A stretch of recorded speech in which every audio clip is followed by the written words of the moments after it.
फागुन 21 गते चुनाव हुँदैछ र हामी आशावादी छौँ। म 95 पुगेर अब यो फागुन 19 गते 96 लाग्छु। म नयाँ नेपालको आशा गरेकी छु।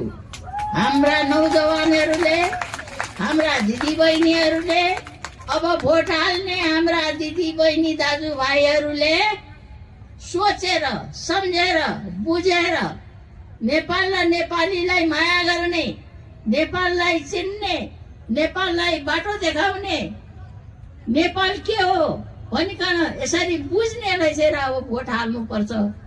यो आफ्नो आफूले हेरेर आफ्नै दल आफ्नै पार्टीका कार्यक्रम मात्रैलाई हेर्ने नेताहरूलाई भोट हाल्ने होइन, देशलाई केही गरेर देखाउँछु भन्ने नौजवानहरूलाई भोट हाल्नुपर्छ भन्दै प्रार्थना गर्दै पशुपतिनाथ किराँते